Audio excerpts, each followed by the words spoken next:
The lights are off and away they go. Extremely loose. He's managed to hold on. I think he missed the complete. He's crazy. Side Freitas is on the grass on the infield before. He slides through. He tags Richard.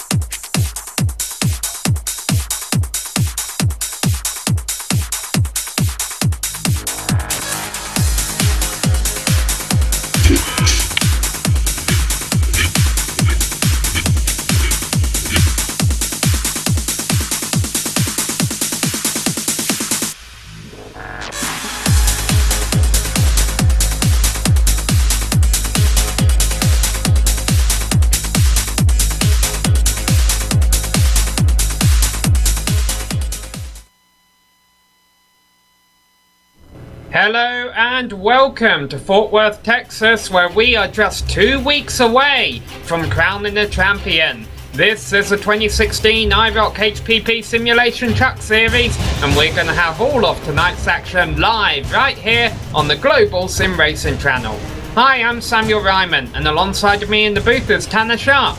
Behind the scenes is our director Joe Peak, and our camera sets, as always, are provided by Dougie Beard.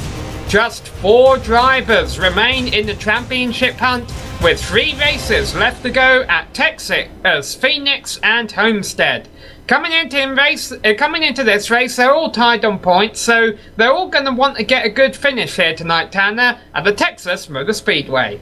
Yeah, this track, to get a good finish here, you got to be fast, because this track is one of the fastest on a 1.5 mile circuits on the NASCAR circuits. 1.5 miles is this racetrack with 24 degrees of banking in turns 1, 2, 3, and 4.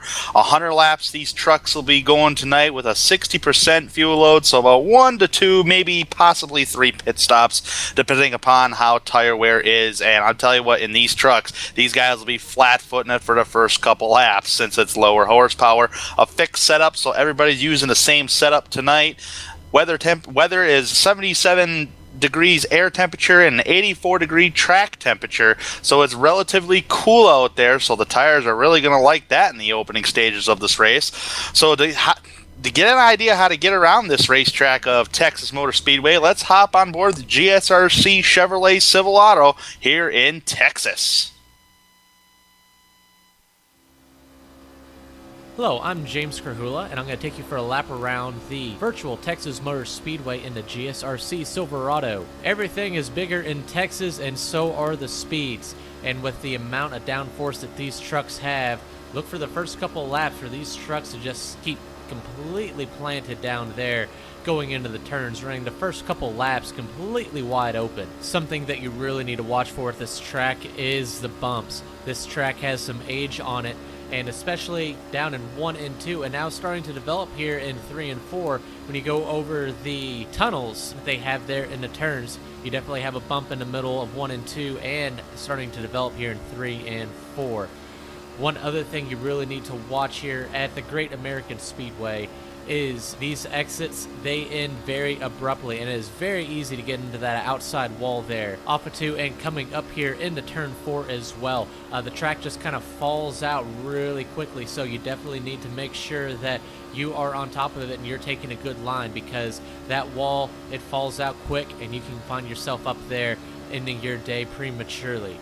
Look for these trucks to possibly get side by side. You can make that outside line work here in Texas if the conditions are right. And again, keep your truck out of trouble, get the right line, keep that speed up, and you can find yourself in victory lane here at the Texas Motor Speedway.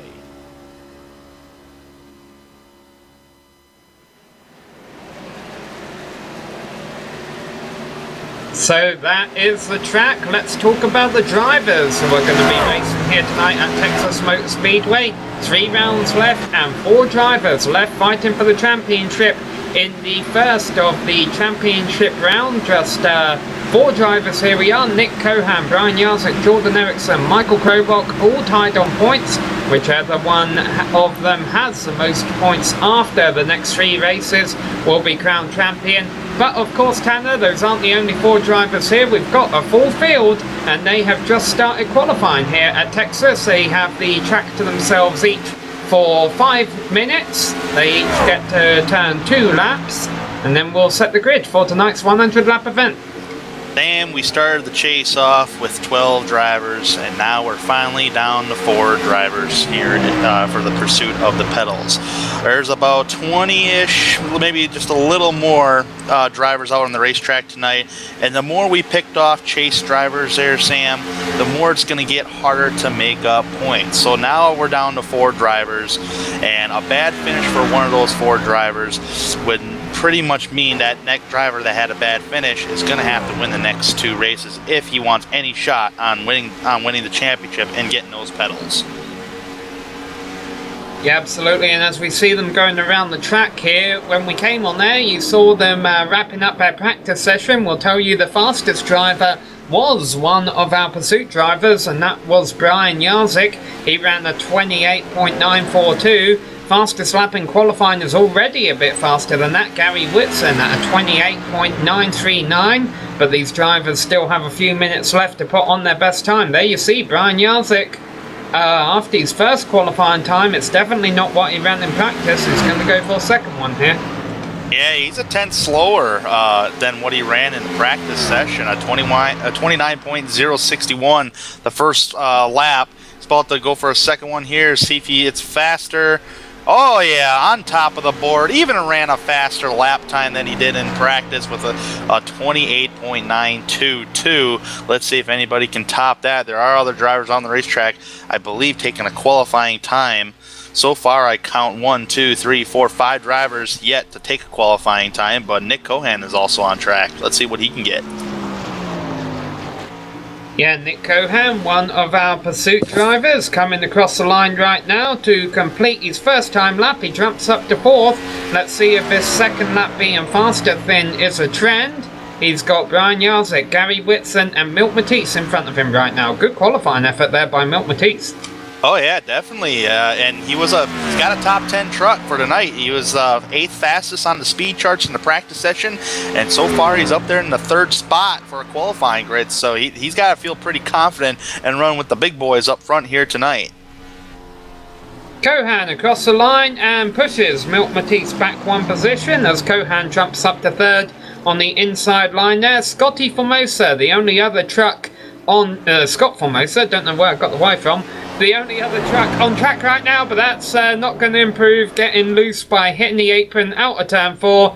Does a good job of saving it though. If you do that in the race, that's a pretty good pit entry right there. Yeah, the eggs of the corners are going to be the ones to watch for tonight, Sam, especially turn 2. That wall can jump out right at you, and if you hit it hard enough, it's going to sling you right towards the inside, possibly collecting other trucks, and you will hit that inside wall.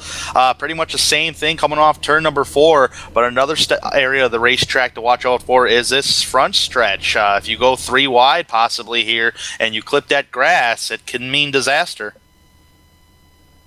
Well, the clock's about to expire with no other trucks on track, but before we run through the order, I want to give a shout out to Tim Knott. He's a driver who's really came on strong recently, and he was 4th fastest in practice, one of our 3 drivers who didn't turn the lap during qualifying, so I'm going to want to keep an eye on that 41 truck tonight, and I'm going to knock on wood here to make sure I haven't already put the commentator's curse on him before the green flag has flown. Anyway, let's go through the grid here. Our True Power Pole Award is going to Brian Jarzik. He takes the pole by Gary Whitson by almost 0.02 of a second, which is a lot when you consider they were running pretty flat out around here. Nick Cohan and Milt Matisse are there on the 2nd row, ahead of Curtis Aho and Robert Barber in row 3. Michael Krobach and Josh Tanner are in 7th and 8th, and then Bryce Whitson and Jordan Erickson round out the top 10. Outside the top 10, Jeffrey Belt will start in the 11th position tonight. Mark McCrary in 12th. Aaron Kleinhans in 13th. Jeffrey Gilliam in the Sim Racing Apps machine will start 14th. Scott Formosa, 15th position. Michael Kunik in 16th. 17th place, the last car to take a lap time in qualifying is Mark Myers. Austin Missler in the number 11 will qualify 18th, not taking a time. Jackie Pelmore in 19th. And Tim Knott rounding out the top 20 field. Yeah, but it looks like it's only going to be 19 trucks. Jeffrey Belt qualified 11th, disconnected from the server, and he hasn't rejoined yet. So it looks like the race is going to start without the number 67 truck, which will be a shame. They're just going to have one pace lap around this 1.5 mile speedway. And right now the field just waiting for Nick Cohan to take his third position spot. You see the empty slot right there. Once Cohan appears, or once another minute passes, they will be rolling off for their pace lap around here. All 4 pursuit drivers, providing Cohan takes the green, will be starting in the top 10, but they're going to have to deal with a lot of traffic to get to victory lane tonight. Yeah, the driver I'm going to have to keep an eye on tonight as a pursuit driver is going to be Jordan Erickson. We know he's bad fast every week. This week, looks like he lost a little bit of a speed compared to the other pursuit drivers, but don't count him out just because he's 9th fastest on a practice grid and qualified 10th. He'll be up there in the top 5 before the night is over. Alright, and now you see Cohan is indeed going to take the grid, so we're about to have 19 trucks roll off for a 100 lap race around here. And honestly, Tanner, although I know sim racing can be renowned for having incidents, Texas Motor Speedway, as tricky as it is a track that doesn't really lead itself to that many of them, because, let's be honest, it can be a bit of a single file speedway, and also the fact you have a pretty wide apron on the back straight, so even if a truck spins out, if they keep it downstairs, we can continue under green. We can't continue under green, but it's pretty narrow down that back straightaway there, Sam. If you hit the inside wall hard enough, it can shoot you right back onto the racetrack, which would bring out a caution. But the exit of turn 4, there has been drivers that hit the wall out of turn 4 and go through the grass, and we still stayed green. So we're going to have to keep an eye on the exit of turn 2, the exit of turn 4, and that front stretch. So the field coming through turns 3 and 4 right now. Brian Jarzik alongside Gary Whitson for the start. Gary Whitson, one of the big names who was knocked out and not able to advance into the championship 4 here. But he is still 7th in the points. They do have a good championship fight, but going back on their 5th on back. Ford Mustang pace car makes a hard left turn. Brian Jarzik has control of the field. He's on the loud pedal early. We are racing 100 laps here at Texas Motor Speedway. A good start by Brian Jarzik, taking advantage of here. First side-by-side battle is going to be Nick Cohan on the bottom side of the racetrack, going underneath Gary Whitson as they come off of turn number 2. And this is something not too surprising. When you're at a track where these trucks can run wide open, that inside line is going to be preferred on the start and on the restarts because it's the shortest way around, and Cohan has taken advantage of that, got 2nd. Man, I almost could have swore that Gary Whitson may have hit the wall off of turn number 4, but if he didn't, he awfully got close to it. Gary Whitson running 3rd, Curtis Aho already up to 4th. Yeah, but look at these pack wolves back here, though. That's where Bryce Whitson is here, Sam. Just ahead of him is Josh Tanner. These guys have been battling pretty hard right here. Mil Matisse was going to drop right in that number 42 car. Was going to drop down in front of Erickson. Kind of thought better of it there. Yeah, Erickson is our pursuit driver. I wouldn't say he's struggling right now, but I definitely don't think he wants to be in this pack when our other 3 pursuit drivers are running up in the top 5. Hard racing in the early going in this race, and Sam, tires are still fresh. These drivers can actually literally flat-foot around, or dang near flat-foot this track if they really wanted to. But the more you do that, the more you're really burning off your tires right away. Jordan Erickson is flat-footing as much as he can. He really wants to get out of his pack and out of harm's way here, and he has the track to himself right now. A bit of a side-by-side battle going on behind him between Aaron Clean Hans, Robert Barber and Mark McCrary. This racetrack racing surface has aged a bit throughout the years. It is an old racing surface. It's incredibly bumpy, especially there's a bump off of turn number 2 there, Sam. It's a nasty bump. If you don't hit it right, you're into the wall, and the higher you go down in turn 1 and 2, the bumpier it gets. So this track's got some good age to it. Yeah, almost saw a collision at the back of the field coming out of turn 4, but they kept it off each other. These drivers off to a clean start here at the Texas Motor Speedway, and things beginning to single file out as they all challenge the track instead of each other. But of course, as the night goes on, they're going to begin worrying about... car in the wall, turn 4. He just hit the wall. I think he's okay though. Let's see who that was. That could have been. No. Who was that? I seen sparks come off turn 4. Nope. It was the number 33 truck. That was Robert Barber. And Robert Barber running in 11th place right now. So oh man, he fishtailed it there. Yeah, and that's going to cost him a lot of momentum. Mark McCrary goes under him for 11th. Scott Formosa looking for 12th. Now Robert Barber's got to maybe try to get behind that number 80 machine right there. See if he can recover his truck. So far it looks like he's recovered his truck, but he's not in the lane he prefers to be in. Battle for the lead. Nick Cohan looking underneath Brian Jarzik in turns 3 and 4. And now he has the desired line for turns 1 and 2. And I think Cohan may have led lap 7 there. He's definitely going to lead lap 8 with that desired line. Not just yet. They're saying Nick Cohan, if he leads this lap, he'll get his first bonus point of the race. But Brian Jarzik fighting hard back on towards the inside, headed down turn number 3.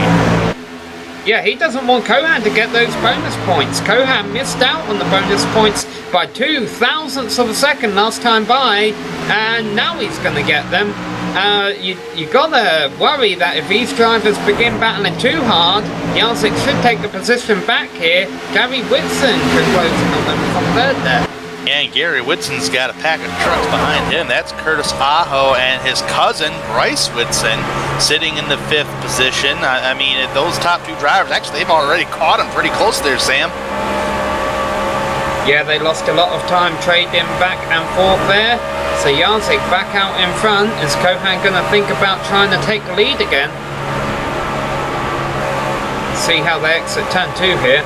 And now you've got to begin worrying that when the tyres start to wear off, this turn 2 wall is going to bite a few of these drivers out. Yeah, that turn 2 wall just comes out right at you. It's probably one of the most dangerous corners of this racetrack.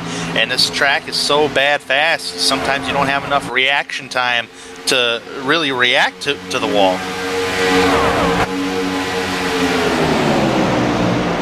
So no changes this time by. Meanwhile, you'll see Michael Krobach, our 3rd highest running pursuit driver right now, has actually lost a position. He yielded that Bryce Whitson a couple laps ago. Single file pretty much up towards front as I'm scrolling through the field. 2 drivers behind Aaron Kleinhans. That's actually Jordan Erickson getting underneath. Who is that? That's Milt Matisse right there. So close to the back bumper. These guys are lucky that there isn't a net code going on there. Yeah, Milt Matisse actually lost 2 positions last time by, and Jordan Erickson has just gained 2 positions in the course of a lap as he picks up a spot from Aaron Kleinhans. So Milt Matisse will get one of those spots back now on the inside of the 85. I know it's still early yet, but I think Jordan Erickson, oh man, Milt Matisse. Every time I'm watching these drives back here, Milt Matisse is all over that back bumper of that 88 machine. But I think Jordan Erickson realizes that 2 of the pursuit drivers already got a bonus point under their belt towards the championship. And all of a sudden, Cohan's got to think about making a move again, because Gary Whitson is beginning to show signs that I think he wants to challenge for 2nd. And that's the last thing Cohan wants, is for him to be shuffled back and Brian Jarzik to remain up front. Yeah, he's going to have to make a decision there quick. These guys are getting awfully close to each other's back bumpers. And if he's going to make that decision, he better get the run on the exit of the corner. I think Aaron Kleinhans got in the wall exit in turn 4. That cost him a couple of positions. Those tyres beginning to wear off, and some drivers paying the consequences. Yeah, I mean, if you start flat-footing it a little bit too early in a race there, Sam, you're going to start burning off them tires. And, oh, we got a track. Oh, car up the racetrack. That's Milt Matisse. The drivers behind him have to take evasive action, but they all keep it pointing in the right way. Scott Formosa actually went down into the grass, and that means this pack has now been called up by the pack behind of Aaron Kleinhans, Tim Knott, Robert Barber, and Jeffrey Gilliam. Oh, I wonder what happened to Milt Matisse there. He may have actually gotten into gas a little too early, and the truck just pushed up the racetrack, and he knew he was going to hit the wall on the exit of the corners, so he took evasive action and It's get Cohan. off. Yep, there goes Cohan. This lap 16, he's looking for the lead. He should get it with that desired inside line, but will Yazik counter-attack again? I don't know. Gary Whitson may have something to say about that because he might take the opportunity to go towards the inside on Yazik. Not just yet. Another truck taking the bite out of a turn 2 wall further back in track. Mark Myers, but he continues in the right direction. Meanwhile, Michael Krobach has moved back up into 5th ahead of Bryce Whitson there.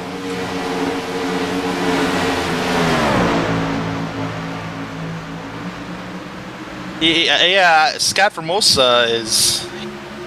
Did he hit the wall at any point? Potentially, he's running in 14th right now. Oh, he's starting 15th. Oh, you talked about at the top of the show, Sam. I just looked back and looked at it. He caught the apron in turn 4, and that truck just, like, smashed loose on lap 16. Holy cow. I think he's the same driver we saw do that in qualifying. Oh, yeah. Yeah, you see right here, he's going to catch the apron down in turn 4 here. He gets really loose. Holy cow. I think that was Josh Tanner that almost made contact with him. That could have been big right there, but great truck control. Yeah, let's go back to this pack for 9th, being led by Josh Tanner and Aaron Cleanhands right now, because this was a hornet's nest with Milt Matisse and Tim Knott running side by side. Yeah, this is a... Yeah. I mean, this is what's slowing these guys. The more they battle, it's going to slow them down and lose touch with those guys up towards the front here. Aaron Klinghan's going under Tanner. Yeah, I think Robert Barber got a little piece of a wall coming off of turn 2 last time by. And the back of the pack there, but continues. So Milt Matisse and Tim Knott still side by side. Yeah, I think that's twice for Robert Barber. He's gotten into the wall tonight. Not trying to clear Matisse on the exit of the turn, not able to do it. Man, Matisse got close to the wall, man. I mean, he could have hit it, but he didn't. Meanwhile, Jordan Eriksson moves now up into 6th place. It seems maybe we'll save any stuff earlier on in the run. He's making his charge towards the front. Now just one position by Michael Krobach. Well, that 88 truck, man, just keeps coming forward, and we know the sounds when an 88 car or truck take the lead. Yeah, Michael Krobach, though, says, okay, well, I'll move up another position. He takes 4th from Curtis Aho, but Ericsson's going to follow him right through. So, our 4 pursuit drivers are all in the top 5 right now. The only non-pursuit driver up there is Gary Whitson in 3rd. I think Ericsson's looking for more underneath Michael Krobach here. Michael Krobach goes up the hill just a little bit, giving a lot of room to the guy towards the inside, as that was a nice textbook pass by Eriksson. We have been under green since the drop of the flag at the start of the race today. Pit stops are probably only 10 to 15 laps away, and there's no signs of a caution in the making, although this pack for about 10th place still begs to differ at some points. Nick Cohen and I were chit-chatting last night about a race that was broadcast here on GSRC last night in the Premier Racing League, and Nick Cohen, we were joking about him pitting early, and I'm going to say it again. I think Nick Cohen's going to be one of the guys that's going to head down pit road, but yet again, I have seen Cohen take some alternate pit strategies before, so we'll just have to keep an eye on that House of Jerky machine. Yeah, well, he tried the 3-stop strategy in the Premier Racing League Grand National Series Monday night, and I'll tell you right off the back, that didn't work. These drivers can most likely make it to the end on 2. Meanwhile, Jordan Eriksson, we talked about him charging through the field. He was 10th a little while ago. He's moving up into 3rd now. Yep, here he comes. 88 machine of Jordan Eriksson. He takes 3rd spot away from Gary Whitson. Gary Whitson wants to do a slide job. Not going to happen. At the line, that was Eriksson. So, Cohan, Yazik, Eriksson, the top 3, all pursuit drivers. Michael Krobach won I wouldn't say he's suffering or struggling, but back in 5th there right now with the other 3 pursuit drivers in his windshield getting smaller. Yeah, Krobach, he actually started in the top 10 tonight. Started 7th so far and 5th. We got a car headed down pit road there, Sam. Oh, it's Bryce! Oh! He loses it. He's going to go in the grass. He made the commitment line. This will be a legal pit stop, but he lost a lot of time doing that. Yep, tried to get her woe down to, what was it, 50, pit road speed's 50 miles an hour.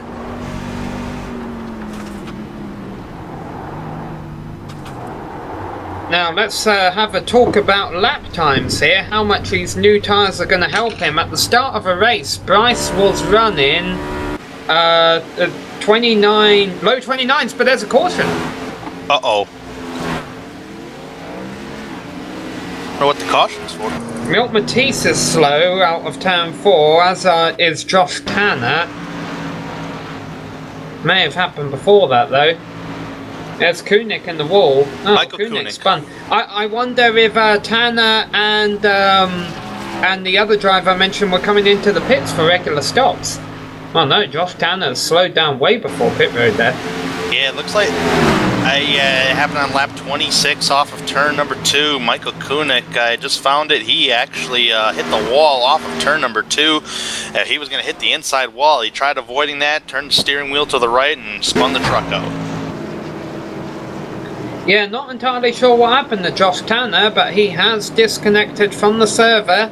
So a driver who was sitting 5th in the points, not fighting for the championship, but he was 5th in the point centre in tonight, not going to be fighting at the end here. Now Bryce Whitson did lose a lap.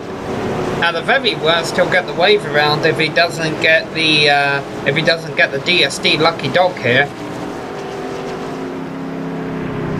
Yeah, if anything, he'll get the DSD lucky dog unless iRacing will put him back on the lead lap. We'll just have to wait and see when pit road opens here, because right now pit road is opening up. Cohan's going to bring the field in, and I reckon, but I 20, almost 30 laps in, I reckon a 4-tire change. Yeah, I have a feeling all of these drivers will be in for 4 tyres. We were talking about the lap time difference over the course of a run. It was about a second. So yeah, I definitely think 2 tyres isn't an option. Robert Barber stays out. I suppose that's just to avoid the traffic on pit road and pick up a bonus point for leading the lap. Cohan led them in. Gary overshot his pit stall. Yeah, we see him backing up there. Cohan led them in and he hit his marks okay, so in theory he should lead them off. And I'm not... Ooh, what did Ericsson take there? Looks like they all took 4 because Cohan leads them out. Yes. Problems for Brian Yazik. He is still in his pit stall. I didn't see him get involved in any incidents, so I don't know what's going on here. Well, when he was coming down pit road there, Sam, I did see right side scrapes, but that's nothing to really worry about. If anything, he's got probably like a hardware issue, maybe. Well, we have seen drivers before have to use facilities during a round of pit stops. I'm not saying that's what happened there, but it's a possibility.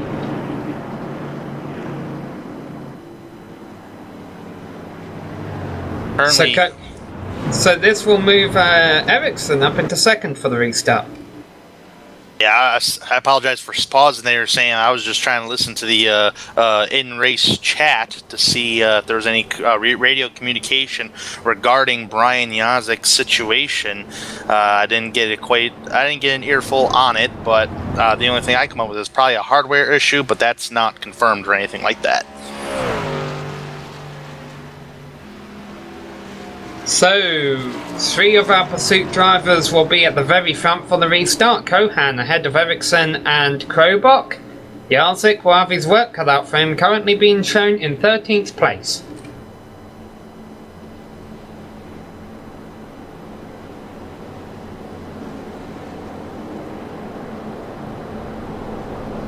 Ford Mustang pace car lights are still on, and you see Bryce Whitson is still behind the pace car there. That means he doesn't get the lucky dog. He will get the wave around though and be on the tail end of the lead lap for the restart.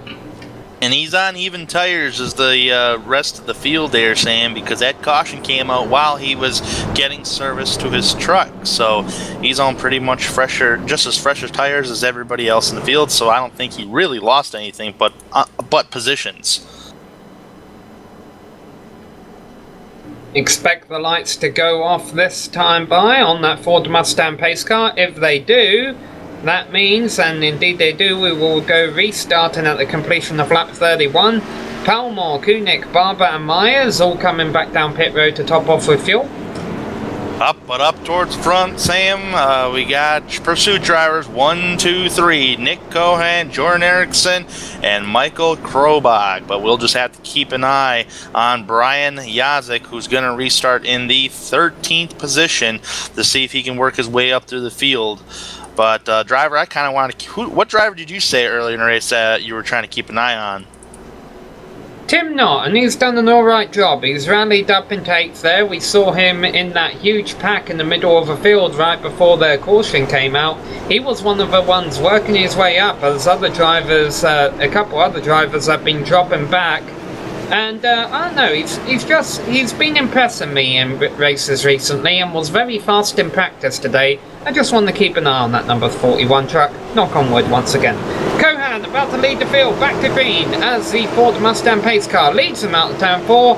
31 laps will be in the book, 69 still left to go. I think that's still a 2-stop race. We'll have to wait and see. Here we go, they're back racing. Great restart by Nick Cohan, but the first side-by-side battle will be Krobach and Erickson. Krobach on the bottom, Erickson on the higher side. I think Erickson's going to try to take advantage of that low line, get tucking right behind Michael Krobach. Yeah, Mark McCrary making his first appearance up front today. It filters into 4th position there. Yeah, good shout out there to Mark McCrary, entering the top 5 for the first time today. He actually restarted in the 5th position, so he's cracked the top 5 for the first time. Behind him is Gary Whitson, who overshot his pit stall. He still remains in the top 5, but the first side-by-side battle is right behind him. That is going to be Curtis Otto and Scott Formosa. Yeah, Curtis Aho restarted 4th, but he's just been dropping back a little bit on the restart. He's now down into 7th position. And yeah, two big stories in front of him there. Scott Formosa now up in 5th. Remember, he's the driver who slid back early on when he hit the apron. And Gary Whitson in 6th. I'm surprised he's still that close to the front after what happened to him in the pits. Yeah, I think he came in, what was it, like 3rd or 4th or something like that. So if anything, he lost about a spot or 2. Still remaining in the top 10, though, having a great run. He had Curtis Aho all over the back bumper of that 13 machine. 18 trucks still in the race. They all continue to circulate on the lead lap. And right now, Nick Cohan is leading them around by quite a large margin. I wonder if that could hurt him if we get another long run here. It might, but a driver I want to keep an eye on as a pursuit driver has been Jordan Erickson. Moved his way up through the field quickly in the top 10, clinched the top 5. Now he's sitting in 3rd place. I'm just curious if he can get around Krobach and start hunting down Nick Cohan. That's Scott Formosa making the move for 4th place there on Mark McCrary. And Gary Whitson pushes up on the exit there, gets close to the wall, but doesn't hit it. A little update on another pursuit driver, Brian Yazik. He has yet to get back into the top 10. Currently in the 11th position. He is our pole sitter for the evening. So far, he's by himself on the racetrack, but there's a couple three trucks battling up ahead of him. Yeah, Tim Knott just made the move by Jeffrey Gilliam, and Aaron Kleinhans is going to follow through. I think it's very hard to make moves on these restarts, Tanner, when all the trucks have 4 tyres, because they're virtually all running flat out, so maybe it's to Brian's advantage here to lay back a little bit and save those tyres, pick off the spots in the long run. Yep, just a little bit.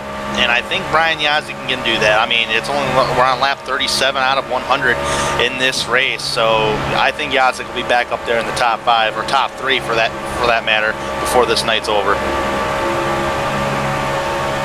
The laps are clicking off in a hurry around the Texas Motor Speedway here as we only have one caution so far, already not too far away from the halfway point. Another driver making his way back up through the field is Bryce Whitson, who kind of got trapped a lap down on that caution, but got the wave around, is on slightly older tyres than the rest of the field. Right now he's looking for 13th from Robert Barber. Yeah, Robert Barber, he's struck the wall a couple times tonight. There goes Bryce Whitson, as you just said. Mil Matisse is underneath him. And McCrary's going to take 4th here, Sam. I mean, we actually gave him a shout out quite a few laps ago. Yeah, well, him and Scott Formosa in 3rd, actually both just went by Jordan Erickson. He was a big loser there, went back from 3rd to 5th, and now we see a battle going on behind them between Gary Whitson and Curtis Aho trying to make his way back up there, battling for 6th. Shocked Formosa's up there in the top 3 after a crazy battles as he's had in the back of the pack. Yeah, he must have had a good pit stop. Oh, you have some side-by-side battles out coming out of turn 2 there. Always got to watch the track on the high side, make sure they don't push up too much. Yeah, that was Tim Knott that you just spoke of right there, getting underneath Gary Whitson for position. That'll move up Tim Knott up to 7th place on the grid so far. Alright, Cohan is beginning to lose some of his lead. The last lap around, Krobach took over 1/10 of a second out of him. I wonder if Cohan did burn off any of that rubber in the short run there. It's a very good possibility there, Sam, and you can tell Michael Krobach he is gaining every inch on that number 22 House of Jerky machine. Soon we're going to see the HPP simulation truck number 7 in the lead. Well, we'll have to wait and see, because Cohan's already been used to trading positions up front. Remember what was going on with Jarzik earlier up there. See how much of a fight he puts up here. And I think Scott Formosa and Mark McCrary might be the 2 spoilers today, Sam, as far as non-chase contenders is concerned to possibly take a victory here today. So far, they're sitting solid 3rd and 4th. And yeah, you just mentioned about battling up towards the front. If Krobach and Cohan start battling, that'll bring Formosa and McCrary up there with them. All of these drivers in a hurry, I'm assuming, to watch a baseball game tonight. Right now, Krobach right on the rear bumper of Cohan as they enter turns 3 and 4. I have a feeling the lead change isn't too far away. Yep, he's looking for that run on the exit of the corner here, Sam. I like the front lines Krobach has been running here. Let's see what he does down here in turn 1 and 2. Actually take a higher line. That may not be a bad idea on the exit of the corner. Oh, what a run he's going to get right here. Suck up to that back bumper, looking towards the inside. Here we go. Battle for the race lead. Cohan high, Krobach low. And Krobach has a desired line. There's not a whole lot Cohan can do to prevent that from happening. The question is, how much of a counter attack can he threaten Krobach with here? As I think that's going to be Krobach's first bonus points of the night. It will be, and that was such a small battle there, Sam, between the race leaders.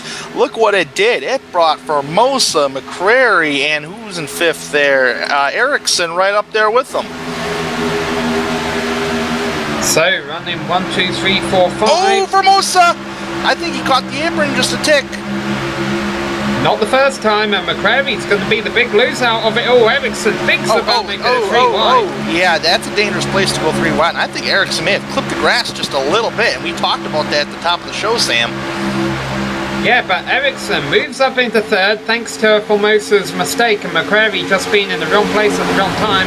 McCrary says, hey, I'm sorry Formosa, I want to get in front of you now if you're going to keep doing that to me. So the top 3 drivers now, all pursuit drivers, where it has Jarzik got himself. He's still back in 10th. Yeah, actually, I'm sorry, he just took 9th, yeah. Yeah, Jarzik restarted back in the 13th position on the restart, moved himself up to 9th, as you said, Sam, and he'll be okay. Oh, Aho gets tagged by Gary Whitson. Oh, no! Spins down the track into the wall, and caution is out. And Gary had really rode up once he got into the back of him to try and prevent from spinning him around, and but at this point it's just a little bit too late here. Yeah, it looked like Gary Whitson had a big old run on him, and looked like Curtis Aho kind of came down, pinched him down just a little bit, and got tagged.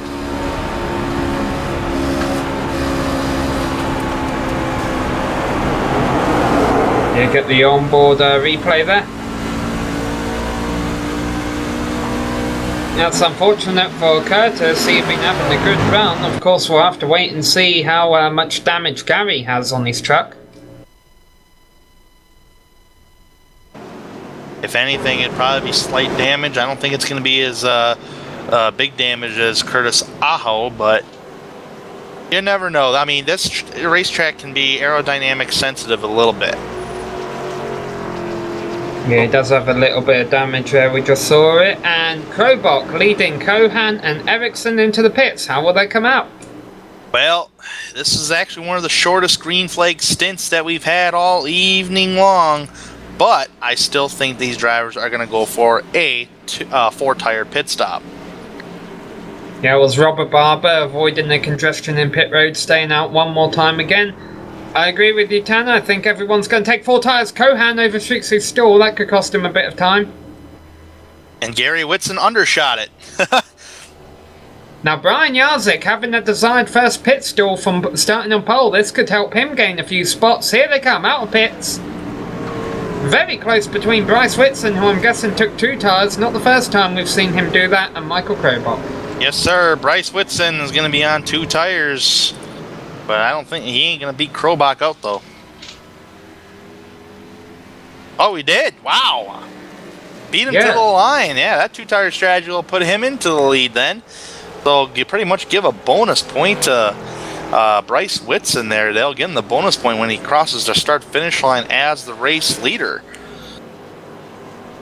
Yeah, and of course that will help him in his battle for 5th in the championship with Josh Tanner, which he'll take advantage over Josh tonight because of the fact that Josh is out of a race early on. Anyway, we're not going to have a DSD Derek Spears design lucky dog because everyone was on the lead lap at the time of a caution that's left in the race. And so Bryce Whitson will lead the field back to green on 2 tires once Robert Barber, I should imagine, will come into the pits at the end of this caution. We're going to take a quick break. We will be back for the restart here on the Global Sim Racing channel.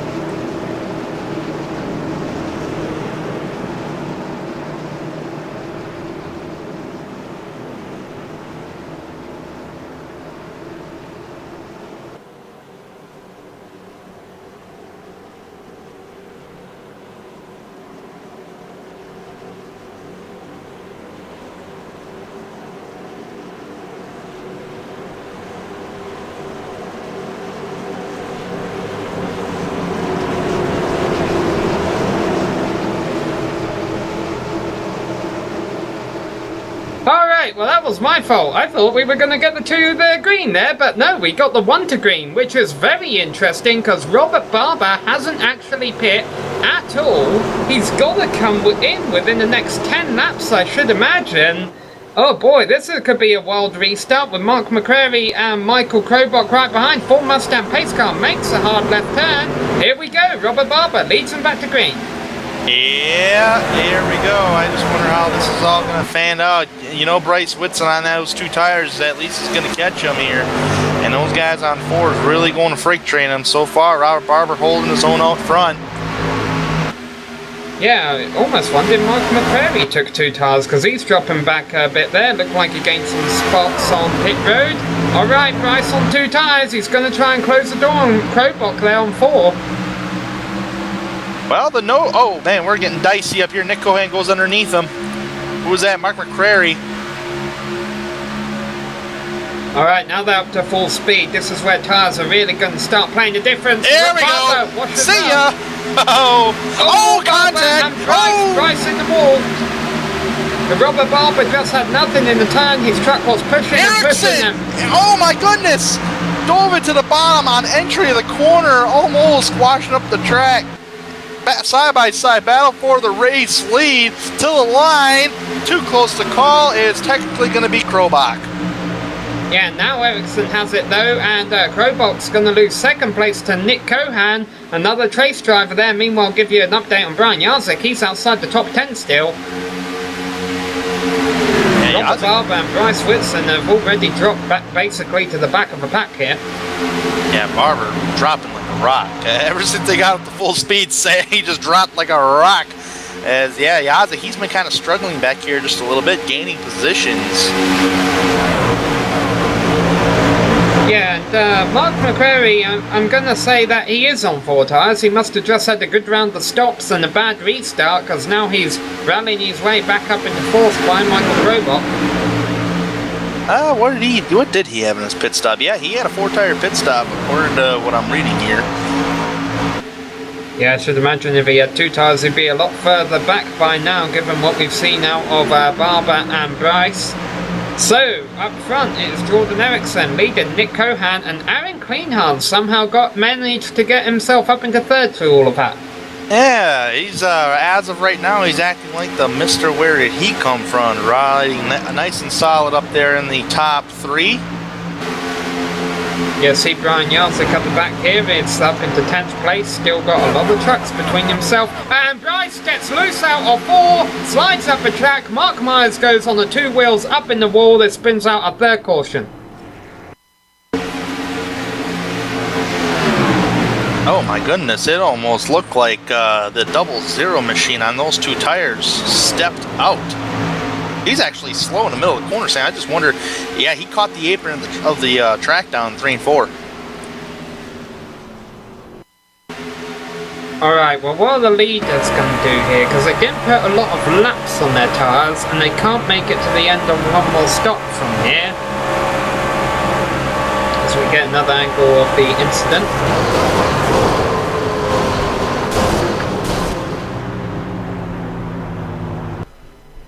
Yeah, that thing just stepped out. He tried to recover the truck, but it just stepped out.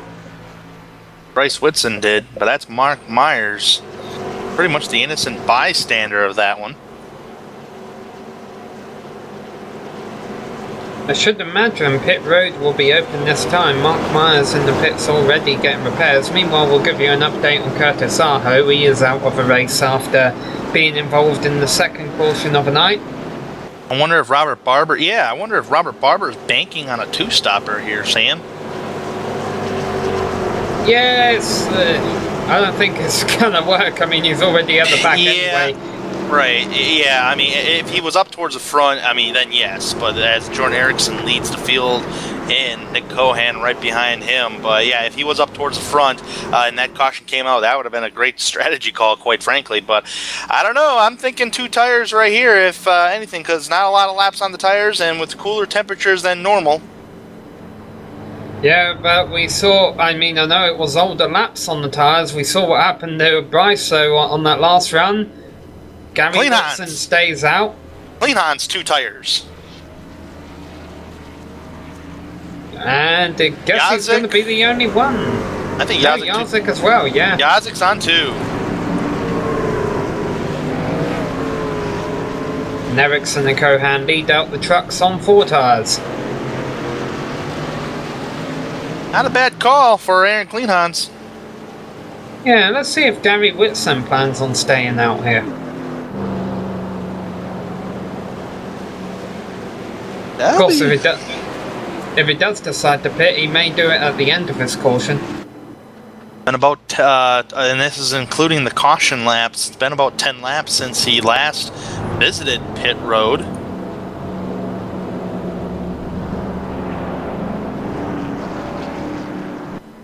I hope he's going to stay out.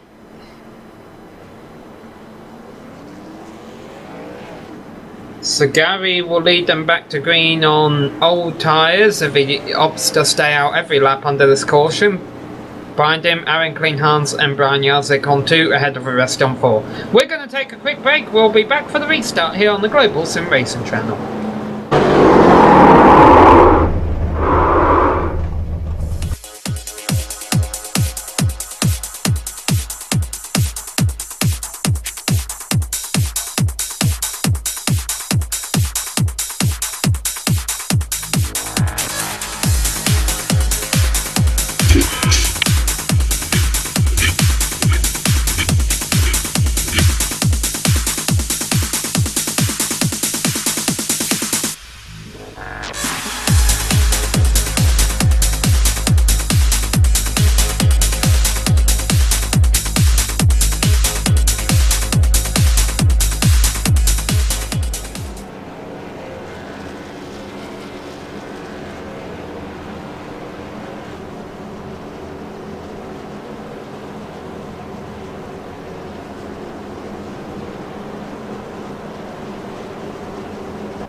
So Gary has elected to stay out on those old tyres and will lead the field back to green. The lights are off on the pace car.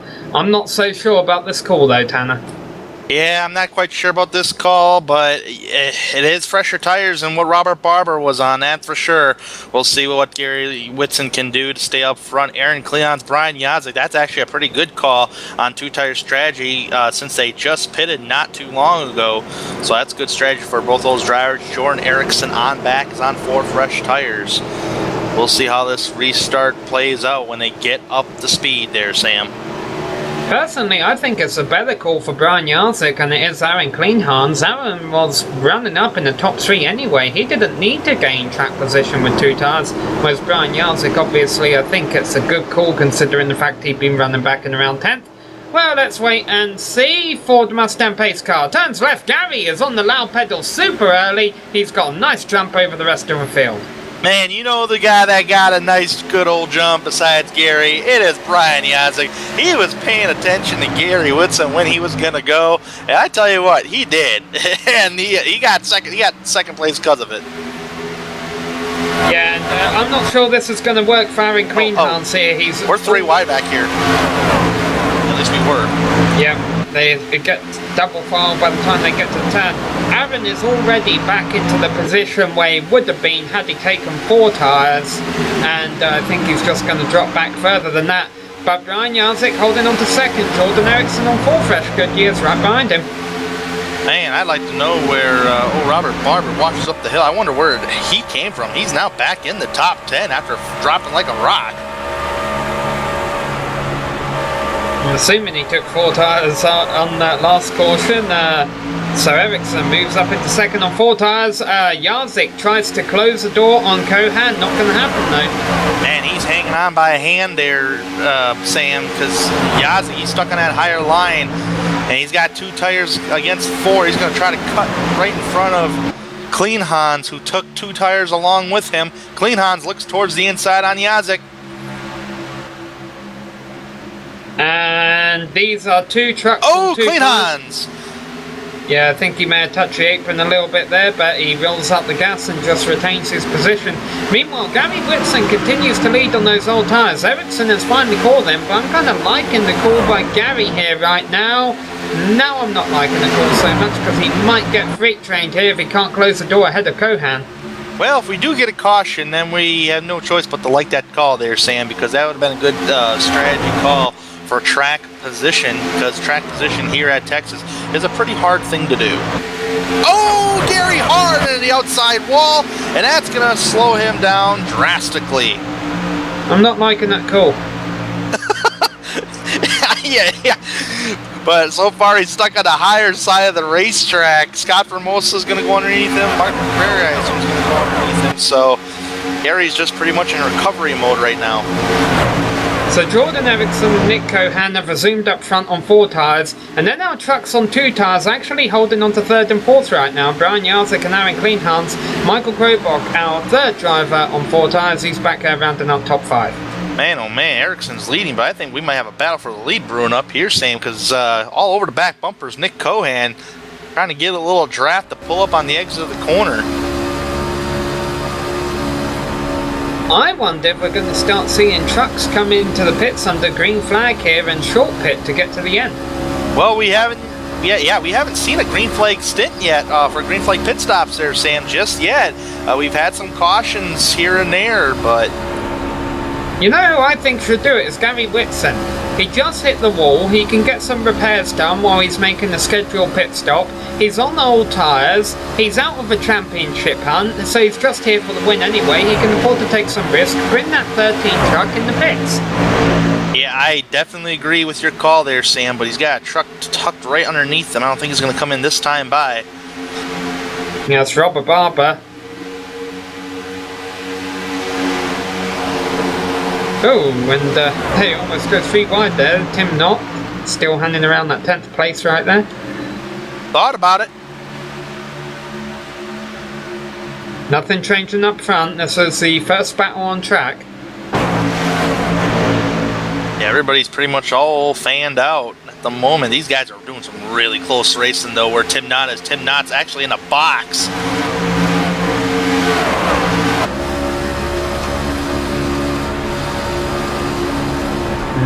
finally looks like it's going to be able to break out of that box, running on the inside of Barber as they go through turns 1 and 2. Think he got a little loose on the exit there over the bump. That's going to cost him some momentum. Milt Matisse thinks about making it 3 wide and thinks better of it.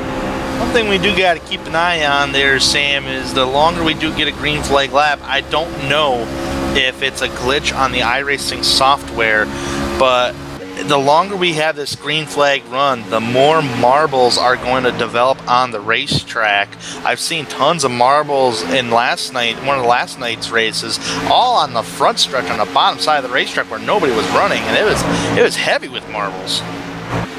Aaron Kleinhans, meanwhile, we talked about his 2-tire strategy. He's been shuffled back a lot right now. They kind of got bottlenecked up behind him, and when one truck finally got under him, a lot went by. Bryce Whitson, our first driver to make his final stop.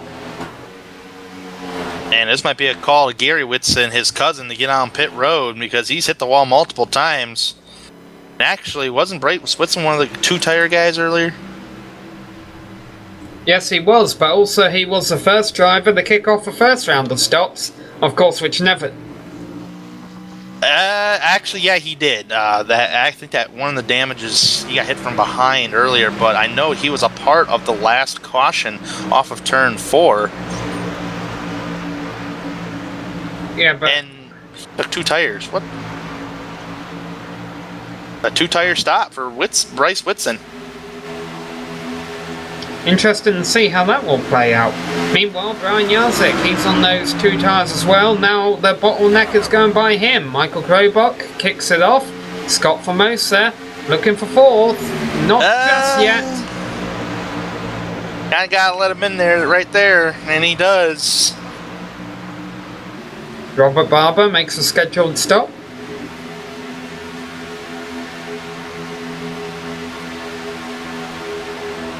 None of our leaders in yet, but these drivers could very well be our leaders as they run those faster times on those newer tyres. And Yazik's screaming for a caution, begging the fan to throw a water bottle on the racetrack. He's begging. Oh, and there it is, as I just said it. I think it's Pelmore and Gary Whitson involved. Gary Whitson. Well. Oh wow. Oh, Gary's still wrecking. Yeah, I'm sorry. Yeah, there he caught the apron and ends up spinning hard into the wall. Solo car incident though. And yeah, right at the time that the caution came out, Jackie Pelmore, he must have blinked in and out of the server. That's why I thought it was him, but he's okay. Tell you what, this caution will save Brian Yazik there, Sam.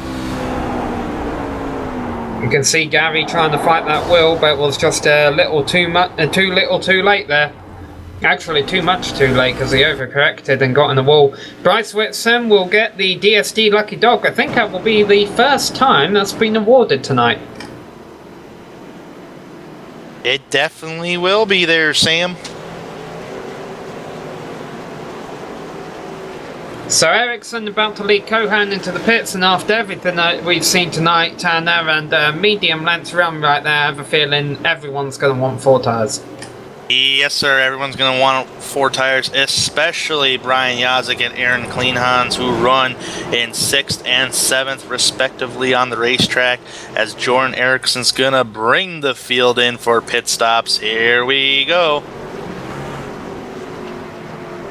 Alright, Ericsson, Cohan, Krobach, the top 3, also 3 of our pursuit drivers. Jarzik actually up there in 6th, as you mentioned, Tanner. He needed a caution before they went all the way, and he got one.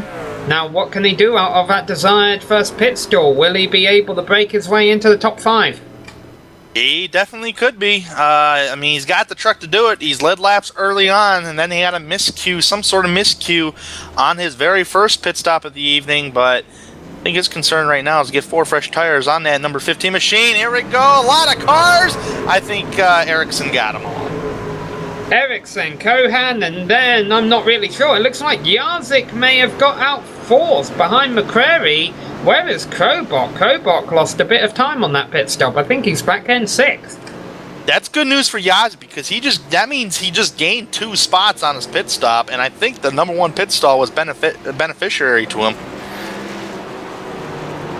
Now, all these drivers can make it to the end. Of course, if we get a caution any point between now and the end, it's going to change strategy up a bit.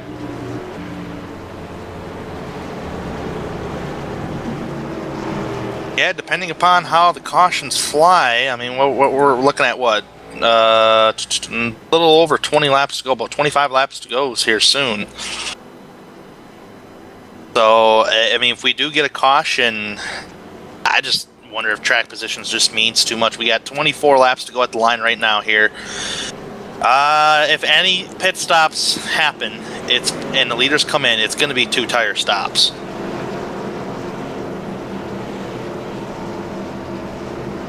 Yeah, I think that's a safe call to make, but like we say, we're going to have to see how and if the cautions fall.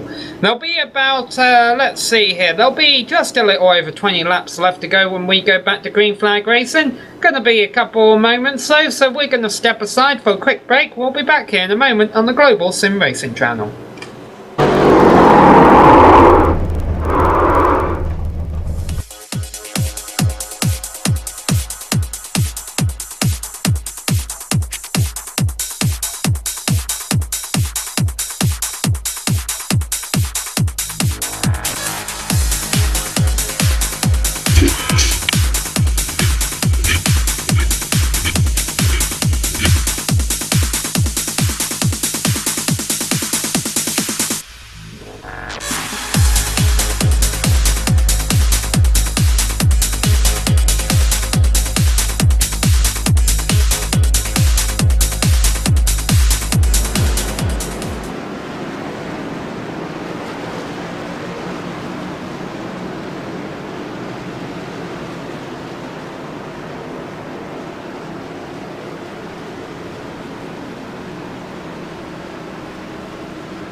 Alright, well, what are we going to see at the end here? This is the first of the final 3 rounds, if that makes sense, in the championship hunt. And we have our pursuit drivers, Jordan Eriksson and Nick Cohan, on the front row. Everyone has 4 fresh Goodyears. Brian Jarzik back there in 4th, Michael Krobach in 6th. Tim Knott running in 9th place. You see him blinking in and out a bit there. That would be unfortunate if we lost him, or if he had to back off a little bit to avoid an incident, because he's had a solid run tonight. But anyway, Ford Mustang pace car about to make a hard left turn. Eriksson will lead them back to green, and we expect him to stay there for a little while, but for how long? What kind of finish are we going to see here? We're about to find out. Here we go, back racing at Texas Motor Speedway. Good restart by Jordan Eriksson. That is always a hard thing to do on the iRacing software. Cutting right down from, holy cow, Nick Cohen just cut down right in front of McCrary, fighting for that inside line. That is the preferred groove on fresher tires in the middle of the corners like that. First side-by-side battle in the back is way in the back, actually. Yeah, the 3 wide there, that was Gary and Bryce Whitson along with Michael Koenig. But yeah, to your point there, Tanner, the front of the field all just got single file as soon as it could heading into turn 1. Bump drafting at Texas Motor Speedway. Nick Cohan pushing Eriksson throughout that whole front straightaway. Had to let him go in the corners of the racetrack. Kind of backfired on him there a bit. Eriksson's gapped Cohan a little bit. And he could have probably pulled out and made a pass. I think all these drivers are probably trying to save their stuff in case we get a long run here. As I say that, Scott Formosa looks for 4th on Brian Jarzik, but nothing happening yet. Well, so far we've been putting the commentator's curse on caution flags here tonight in Texas, and I think Jarzik's under attack by, Yusuf Formosa. Yeah, Jarzik has just been struggling tonight. I mean, I know he's in 5th there, but he was the fastest truck in qualifying, but he just hasn't really been up in the top 5 on pace a whole lot tonight. Yeah, I mean, ever since he had that miscue on pit road, he just hasn't been himself out on the racetrack tonight. Yeah, granted, he's running in the top 5, but you have to remember, at the start of the race, he was leading the race. He even pulled away for a little bit till Cohan caught him, and they were swapping lead back and forth until his first pit stop, and he hasn't been the same since. Field continues to circulate single file. Less than 18 laps left to go for the leader now. Of course, a win doesn't mean that you get locked into anything here. It's points all the way to the end of the championship for these 4 drivers. Tied on points right now as we see Michael Krobach making a move on Brian Jarzik.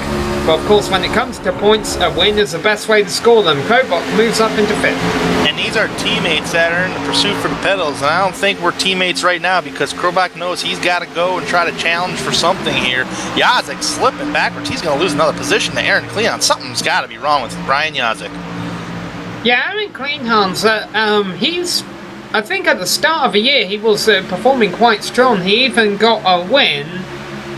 I can't recall. Yes, it was in this series. He took a race win, and then in the middle of the year, he just faded out really. And now we're finally seeing the Aaron Kleinhans of old running up there just outside the top 5 right now. Yeah, and if I'm not mistaken, Sam, I think he's had a couple internet connection issues too that plagued him from winning a few races here in this series, if I'm not mistaken. So yeah, Aaron Kleinhans showing a strong truck this evening.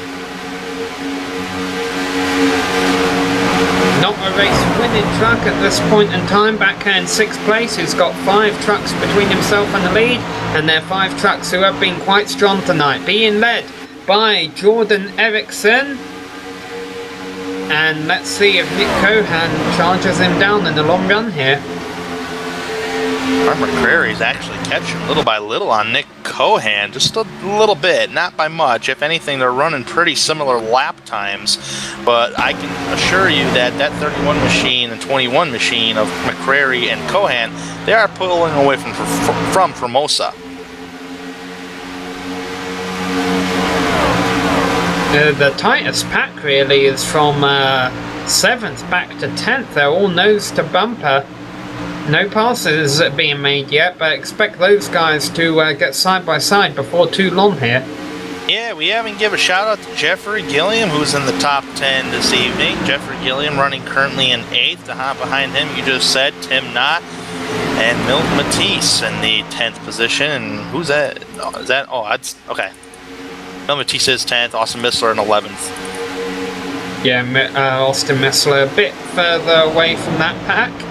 Boy, I'll tell you what, Ericsson's beginning to look a bit better with each lap that goes by. Cohan's, and into the wall goes Scott Formosa at the back there, 4th place. He grazed the wall. That's not going to help him move up front. No, it's not, but it's going to help Michael Krobach to take another position away, and that is good for Krobach. Jarzik trying to gain back positions, looking underneath Kleinhans for 6th. Alright, Jarzik, maybe he had to cool off those tires just a little bit. Maybe he's not good on the short runs. Maybe he's good on the longer runs. Yeah, he might actually catch back up with his teammate here, Michael Krobach in 5th place, another one of the Pursuit drivers. Pursuit drivers running in 1st, 2nd, 5th and 6th right now.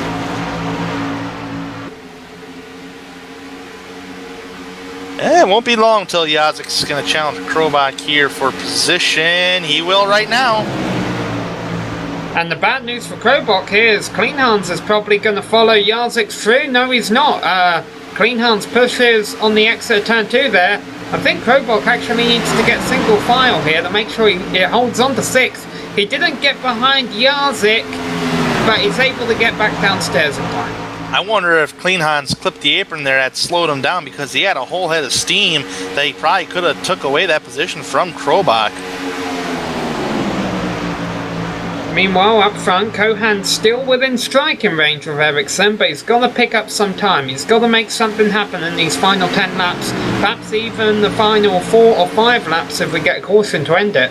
And Nick Cohan's got to be like, man, what can I do to catch Jordan Eriksson here, man? I mean, I'm keeping tabs with the guy, but what could I do to get the run on him so I can try to pass him? And so far, he's trying to search that on the racetrack right now. Scott Formosa is pushing his limits back in 4th place. We saw him graze the wall out of turn 2 a little while ago. He almost did it out of turn 4 last time by as well. He's really driving that truck hard in these closing laps, and rightfully so, because Mark McCrary is actually catching the top 2 leaders, and the V3 begin battling hard. Oh, Formosa! Yeah. Hit hard in the wall. That's going to beat his truck up a little bit more. Man, that wouldn't surprise me if he knocked the toe out of that thing. We'll get a replay of it here. Yeah, that was a pretty good lick into the outside wall there, Sam.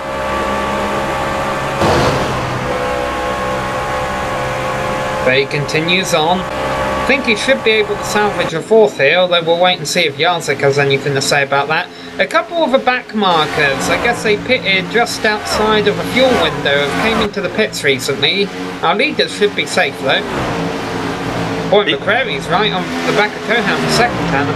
I was just gonna say, McCrary's all over that back bumper of the House of Jerky machine of Cohan.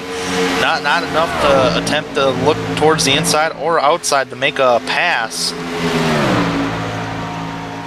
Boy, one of the best battles in the closing laps has been for sixth. Aaron Kleinhans and Michael Krobach have been swapping side by side. And the bad news for Krobach there and Kleinhans is that Jeffrey Gilliam and Milt Matisse have run them down. Yeah, Krobach may have had a better truck on a shorter run than a long run. But right now it's kind of stacking up these guys right behind. Yeah, this is not good for Krobach's championship chances if a pursuit is this competitive, having a 7th or an 8th place finish right on the get-go. Here he goes, says Milt Matisse is going to bump draft. Kleinhans on the front stretch here, at least get close to that back bumper, and it's more than likely Krobach may lose 2 spots here.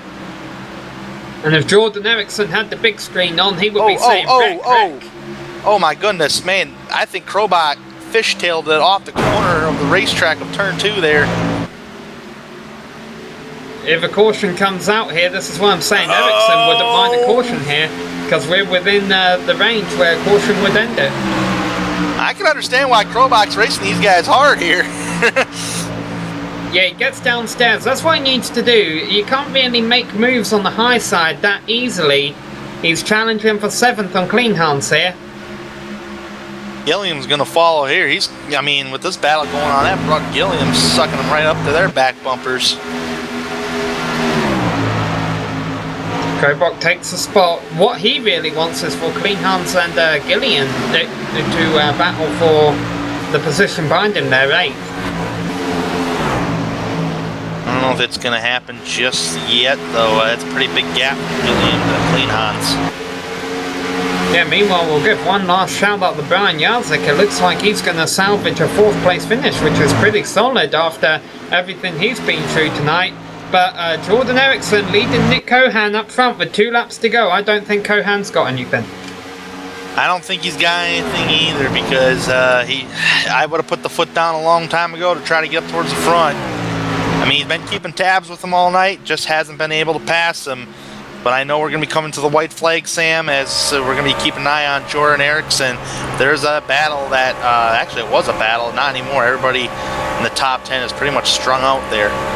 Yeah, that battle was between Gilliam and Kleinhans, which allows Krobach to kind of solidify 7th position. Oh, Scotty Formosa just got in the wall exit in turn 4. That's going to give Krobach another spot. Formosa dropping back many positions on the final lap, so Krobach will be able to salvage a 6th place finish. Down the back straight for the final time, Jordan Erickson has a few truck lengths over Cohan. It's not much, but it should be enough as he comes through turns 3 and 4. The checkered flag is getting ready to fly. After 100 laps of racing action, it doesn't lock him into anything, but it's a great point stay. Jordan Erickson takes the win here, Texas Motor Speedway. And pursuit driver Nick Cohan, the Jerky Man, will finish in the 2nd position. Mark McCrary, a non-chaser, a non-pursuit driver, solid finish for him. Start outside the top 10, will get a top 3 spot. How about Milt Matisse in 5th place after Scott Formosa's moment on the last lap there? That is only his 3rd top 5 finish of the season. We didn't mention him that much. Nice run by Milt Matisse tonight. Most definitely. Well, we're going to take a quick break here on the Global Sim Racing channel. We will be back with driver interviews as well as a full race rundown here. Don't go away.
Hello and welcome back to Texas Motor Speedway, where we just witnessed 100 laps of racing action here in Fort Worth in the 2016 iROC HPP Simulation Truck Series. It was the first race in the final 3 rounds for the pursuit of the pedals, and we had our 4 drivers left fighting for the championship, finish in the top 6 tonight. There you see them: Jordan Erickson first, Nick Cohan second, Brian Jarzik fourth, and Michael Krobach sixth. In between them, Mark McCrary came home with a solid 3rd place finish, and Milt Matisse, his 3rd top 5 finish of the season, there in 5th. Jeffrey Gilliam and Scott Formosa were in 7th and 8th place after Formosa had a moment on the last lap. Aaron Kleinhans came back in 9th, and Austin Missler rounded out the top 10, Tanner. Outside the top 10, Tim Knott will finish in the 11th position tonight. Gary Whitson found some trouble tonight. He'll end up in 12th place, along with his cousin, Bryce Whitson, will finish 13th. Robert Barber as well found trouble, will finish in the 14th position. Michael Koenig, 15th. Mike Myers in the 16th position, 6 laps down. Jackie Palmore in 17th, matching his truck number. Curtis Aho in 18th, had a good run going, but he found trouble as well on track. He'll finish 18th. 19th, Josh Tanner, and rounding out the top 20 field is Jeffrey Belt, who disconnected from the race server, so he did not take a lap tonight. Alright, we got some drivers here mic'd up for drive interviews. So Tanner, you've called up with our 2nd place finisher, Nick Cohan.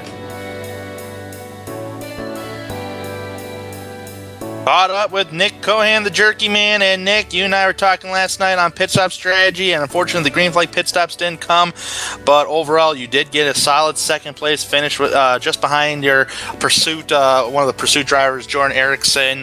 Were you able to do anything with Jordan Erickson to try to pass him? Because it seems like you were keeping tabs with him all night long. Yeah, that run there, we just, in the beginning he pulled away, and then as the run went on, I was slowly gaining on him, and then when I finally got, within striking range there, I made just one little mistake, just didn't get in the groove right, and it just cost me a whole 1.5 seconds, pretty much everything that I had gained, trying to catch him, and it just made it 10 times harder. Those last 5 laps were just, catching him was going to be hard enough as it was, and passing him was a whole nother story. So good job at Jordan and everybody tonight. It was a fun race. Most definitely. It looked like it was a fun race here. I kind of wish I was out there on the racetrack racing with you guys. But it looked like in this late afternoon setting, and plus looking at the weather here and track temperature state, it seemed like that there wasn't a lot of tire wear going on. Actually, there was, I should say, about maybe 10, 20 laps into a run. But it just seemed like track position was so key here. Tell us about that. It was, and you couldn't make it up on pit stops. It seemed like anybody that took 2 fell back, and you know me, I'd like to take 2 tires, and I was contemplating it, but I figured, let's play it safe here, and I'm glad it didn't take 2, because it seemed to work out better on 4, because the 2 tires just, even after about 6 laps, just fell off, and you wouldn't really feel it out there, but it just lap times were just slower, and tires were huge, especially after about 15 laps. As you could tell, like that last run there with Jordan, those last 5 laps we were way slower than the previous 15. I mean, way off. So it was tough to just it's a fine line between just trying to stay behind a person in front of you and not lose ground. It was and save your tires at the same time. It was tough, and then took a lot of focus. Make sure you're in the right lane, because it was very touchy out there with the tires. Well, this is a pretty old track surface here at Texas. Hasn't been repaved yet. First opened in 1997, but next week though we're headed to more of a reconfigured Phoenix, repaved Phoenix. I don't know if tire wear is going to be too much of an issue there, but how do you feel about your chances on possibly getting that victory so you can stay competitive with Jordan Erickson at Phoenix? I feel pretty good. Phoenix has always been one of my favorite tracks. Had success in almost every car that I've ran. I don't think I've ever won there, but I've been very close to it. And it's just a fun track, and it's just my style of track. I just think that'll benefit me a lot. It's gonna be a fun one. we've been at Texas and Kansas and a lot of these, cookie cutter type tracks, and Phoenix is always, I like the unique tracks like Pocono, and Phoenix is definitely a unique track, so that'll be fun as long as we can get through there, with another top 3 finish and, do good compared to our other chase drivers here, heading into Homestead with a chance. It's going to be, honestly an honor. I definitely agree. Well, we thank you for coming to talk in the booth here tonight to talk with us there, Nick. And before I let you go, I don't know if you watch any baseball or not, but Cubs or Indians? Well, I'm a Bengals fan, so I can't root for any Cleveland team, so I guess I'm going to root for the Cubbies. All right, then. Well, thank you for talking with us, Nick, and we will see you next week at Phoenix. Yep, thanks, guys. Just want to shout out House of Jerky. Go get some. Thanks. That is Nick Cohan, the Jerky Man, finishing the second place tonight. Coulda, shoulda won, but although, Sam, you have caught up down in victory lane with Jordan Erickson. Yeah, coulda, shoulda won, but I'm sure Jordan will have something to say to that, because Jordan, at the end of the day, you had a healthy lead across the line, and hey, you got the most points heading into the final 2 races. Congrats on your win tonight, buddy. Thanks, Sam. That's really the goal here, is to come out max points, especially against the other chase guys, so can't be disappointed with a W, especially when some of the guys had seeming a little bit of trouble there at the end. But for the most part, everybody stayed. I think we were running 1 through 4 there at one point. It's going to be really close getting down here for the last couple races here. I'm really excited to keep rolling on this thing. Yeah, now, would you say you had a better truck in the long run tonight or in the short run? Because I recall at the very start of a race, you started in 10th place, and it took you a long time to get up towards the front, but longer in the run, you were really able to pick off positions. Yeah, so I can't qualify, evidently. So I just start whatever I start, and honestly, I was just taking it easy there in the start. I wasn't sure what tires were going to do with the reduced fuel. I didn't know exactly what that was going to look like, if we were going to have to save tires. Because with the Class C fixed stuff, it's all about maintaining your tires. And this, it didn't seem so bad. You could run a little bit harder, and I finally figured that out. And then once we got that caution and got back to it, then I was like, all right, I know what I can do here, and just kind of put the hammer down a little bit and was able to move up through. So at the end of the race there, did you think Cohan could run you down, or did you think you had the truck fast enough to take a W in that final 20 lap stint?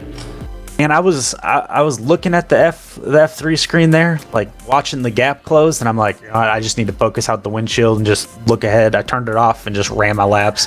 I knew that if I didn't make a mistake, like I think he said in his interview there, catching me was one thing, but passing was another.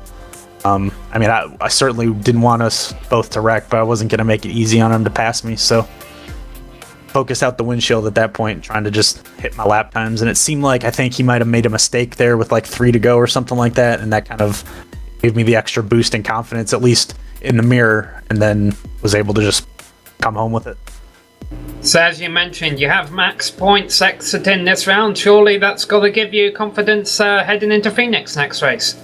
Oh, absolutely. And Phoenix is an iffy track for me. I've ran the original Phoenix quite a bit, because that was obviously an iRacing first. This new version of Phoenix I haven't run as much, because I just really iROC, coming back into iROC is my first return to iRacing in quite a while. So definitely need a bit of practice this week on Phoenix, because I'm afraid it might be another Rockingham for me, where I don't really understand what I'm doing until the very end and maybe luck into a finish, but we'll see. We get some practice laps in. Alright, well, I guess we'll go and let you celebrate now, Jordan, but before we do, Cubs or Indians? Oh, man. I hear my girlfriend's watching in the living room. I hear her yelling that the Cubs were up, so I don't know. I'm a diehard Yankee fan, so saying anything would be sacrilegious to that. Alright, well, I plead the fifth. Okay. Sounds good, Jordan. Congrats on your win tonight. We look forward to seeing you back next week at Phoenix. Thanks, guys. Really appreciate the job you guys do, and thanks to Bryce, Gary, and all the guys for putting the league on. And again, thanks to Mark for putting the pedals up. Hopefully they're in my possession in a couple races here. Thanks, guys. So that was Jordan Erickson, and we do have our third place finishers just got mic'd up here. Let's Tanner's called up with Mark McCrary. Yes, sir. Mark McCrary, you are not a pursuit driver, but I tell you what, you had a great performance here tonight at Texas. Tell me all about it. How did you get into the third position tonight? Luckily, it was a really good pit stop. Went in fifth, came out third, got started on the inside. That helped. I helped a bunch. For some reason, on the high side, you cannot get going. So, had Scott Formosa pushing me, and that definitely helped out a whole lot. Yeah, most definitely. Now, here in Texas here, you were actually qualified outside the top 10. Was track position a huge problem for you tonight? Because it seemed like to other drivers, it was a pretty big problem for them. Track position was just so key. They would take 2 tires, and they couldn't really go anywhere in their opening on an opening restart. How'd you feel out there? Yeah, I thought the track position, I thought after qualifying it was going to be bad things happening. I didn't think there was going to be much moving up. I thought track position was going to be pretty much everything, but I did 4 tires every time, and that really, I think, helped a bunch. You could get, more or less, wait till someone will make a move, and then I was able to kind of follow them, and that helped out, of course, a whole bunch. For sure. Now, since you finished third today, you got a big old momentum going into the next race, which is going to happen at Phoenix next week. Do you think you can get a better position in third place and possibly get that number 31 machine to victory lane in Phoenix? I tend to like Phoenix pretty well. I do decent at that track, so there's a good possibility. I mean, I don't want to mess with all those guys running for those really nice pedals, so I don't want to interfere and accidentally take someone out. But I mean, I want to race them hard too. So if I can get out there and make sure I can run with them and run with them clean, I'll definitely do that. That's what you're out there racing for sure. Before we let you go, Cubs or Indians, if you're a baseball fan or watch any kind of baseball? I'm not a huge baseball fan, but I'd probably be rooting for Cubs. But I don't know what's going on. I say it's probably about over, but yeah, it's getting there for sure. But we thank you for talking with us there, Mark, and we will see you next week at Phoenix. All right, appreciate you guys. I think we got one more time for another driver interview, and I think Sam has caught up with Brian Yazik. Yeah, Brian. Okay, I'm gonna take an educated guess at what happened here tonight. You were leading the race, then you came in for a pit stop, and you had a driver change. And did you put your grandma in the driver's seat? Because you had a long pit stop, and then you were running around 10th for the middle of the race. We would have had to pull Grandma out of the ground for that one. Thanks, Sammy. No, I was following Nick, and it got tight, and it got tight at about the worst possible moment, right about the 90% mark of the corner, and it just slid up to the wall, and it got it pretty good, and that thing drove like it drove like a Soviet tank after that, and it never got fixed. It never was right again. We got it fixed, and that's what the long pit stop was, but it just never drove right again after that. Yeah, now, Direct, it looked like he was able to pick up that pit stop on screen right there. I guess we completely caught that off-track moment. So, at the end of the day, you say it was driving like a tank. Coming home with a 4th place finish has got to be quite pleasing at the end of the day. I'm a bit worn out. When it didn't have the aero, to really rely on, and I was just having to muscle it and and try to get it to go through. But it was a great recovery for HPPsimulation.com, Silverado. We're not out of it. We're 7 points back in third. It just kind of the way I see it is, don't ever count me out of this thing. We drove up and we missed a race, but there's a reason that we've got the most top 5s and the most top 10s. I just don't go away. So, it's kind of one of those deals. Could have won, had a winning truck, had the speed, but it just didn't work out for me. But we'll retool and get him back at Phoenix. Don't have a whole lot of good feelings about Phoenix, but then again, I didn't have a whole lot of good feelings about Gateway earlier this year, and we won there, and didn't really have a really solid feel about Mid-Ohio. We won there, so I don't know. Maybe just not having a good feel. Maybe that's the way to go for the rest of the season. What's that hashtag, fear the beard, on your rear bumper? So, all right. So what that did is, Michael Krobach and I were talking, and really I got to give a shout out to Don Runkle Jr. I've got a Facebook page out there. Go on there, facebook.com/Brian Yazek iRacing, if you want to kind of pay attention to that stuff. But he posted on one of my statuses, fear the beard, and I thought, all right, that's kind of cool. I need to run with that, And then, like I said, Krobach and I were talking, and we started talking about how when Brad Keselowski was in the chase, he always had those cool hashtags on the rear bumper. So I said, all right, screw it, I'm going to do hashtag fear the beard on the back. And Michael picked up one. He did that on the back one, or did that on the back of his truck. His is hashtag the Bolton Bullet. So we're just having a little bit of fun with it. That's really, just kind of trying to tell these guys, that's it's time to fear the beard, man. This is when the pay window opens, and we've had that really, really consistent season. So we'll be there. We'll get there at Phoenix, and I'll tell you what, we're going to give them hell from here on out. There's only 7 markers back, like I already said, but we're going to go give them hell. Cubs or Indians? Cubbies. Maybe that's just the Michigan part of me that kind of doesn't really a big fan of anything Ohio. So sorry to Joe Peak sitting there in the director's booth. I know he's flipping me off from here. So, but I just think the Cubbies. I think that's just too cool of a story, in all honesty. So, and I saw a story. There's a guy that was at the last game that the Cubs were in the World Series, and then due to a Kickstarter or something, he got tickets to this one. So it's 46 to now. So that's quite a ways. Yeah, absolutely. All right, well, we'll let you go here, Brian, and good luck in Phoenix and Homestead. Thank you, Sammy. Yeah, like I said, we're gonna go out there and give them hell. I'm not so good at kind of defending, my driving style. I'm a lot more aggressive. So, maybe this will just kind of be the kick in the rear end, to really put the heat on them, because now they've got to beat me, and I got a chip on my shoulder, and I'm always worth 2/10 at least, pretty chipped off. So we'll go get there. We'll see everybody next week. Alrighty, and we'll see everyone next week as well at Phoenix. But before we wrap up tonight, we've got a few people we'd like to thank, including the organisers and the competitors in the iROC HPP Simulation Truck Series, for coming here tonight and putting on a fantastic show. We would also like to thank the makers of the various software and hardware that you see listed on your screen right there.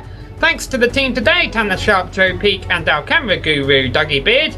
If you'd like to find out more about GSRC, you can find it at globalsimracingchannel.com, along with archived races and upcoming broadcasts. We're also on Twitter at GSR Channel and Facebook at facebook.com/globalsimracingchannel. A special thanks goes out to Eric Ekholm and Casey Lalonde, who provide us with our music. You can buy Eric's on iTunes and Spotify, and Casey's at caseylalonde.bandcamp.com. All of our upcoming races via the series on screen, so be sure to check those out, mark them down on your calendar, and don't miss another second of exciting racing action. But until next time, race clean, race hard, and we'll see you watching the debate on the track.